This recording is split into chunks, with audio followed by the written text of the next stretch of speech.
না না, জোটে ছিলাম আমরা, কিন্তু যুগপৎ আন্দোলনে আমাদের সব কর্মসূচি আর জামাতের সব কর্মসূচি একরকম ছিল না। কিন্তু তারা আন্দোলনে ছিলেন নিশ্চয়ই। আমরা আশা করব আর কি যে আগামী দিনে গণতন্ত্র পুনঃপ্রতিষ্ঠার আন্দোলনে সবাই আমরা থাকব, তারাও থাকবে। এটা নিয়ে কনফিউশন নাই কিছু। ধন্যবাদ। বহু বহু বছর ধরে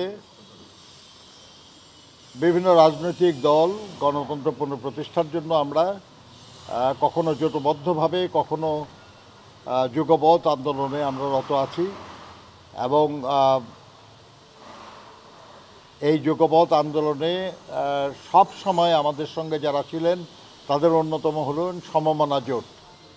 এই সমমনা জোটের রাজনৈতিক দলগুলির সঙ্গে আমরা আজকে বসেছিলাম। বিএনপির পক্ষ থেকে আমি এবং আমাদের দলের জাতীয় স্থায়ী কমিটির সদস্য বেগম সেলিমা রহমান আমরা বসেছিলাম।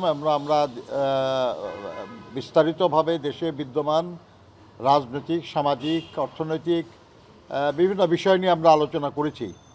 আমরা জনগণের যে দুর্ভোগ এই নিয়ে আলোচনা করেছি, কিভাবে সেটা দূর করা যায় এই ব্যাপারে আমরা বিভিন্ন সময় সরকারকে কিছু পরামর্শ দিয়েছি, সেগুলো নিয়ে আমরা আলোচনা করেছি। এবং আমরা দেশে গণতন্ত্র পুনঃপ্রতিষ্ঠার বিষয়টা নিয়েও বিশেষ করে আলোচনা করেছি। তো আপনারা জানেন যে আসলে যে গণতন্ত্রের জন্য আমাদের দলের, জোটের এবং দেশের সাধারণ মানুষ হাজার হাজার মানুষ জীবন দিয়েছে।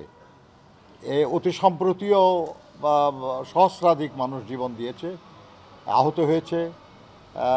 এখনও আমাদের অনেক নেতাকর্মী মামলা, হামলার শিকার হয়ে আছে।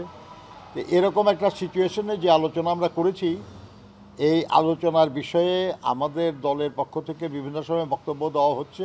বেগম খালেদা জিয়া, দেশনেত্রী বেগম খালেদা জিয়া, উনি লন্ডনে যে হাসপাতালে তার ভর্তি হওয়ার কথা ছিল, উনি এয়ারপোর্ট থেকে সোজা সেখানেই ভর্তি হয়েছেন এবং সেখানে চিকিৎসাধীন আছেন। আল্লাহর মেহেরবানি, তার চিকিৎসা হচ্ছে, ভালোভাবেই হচ্ছে।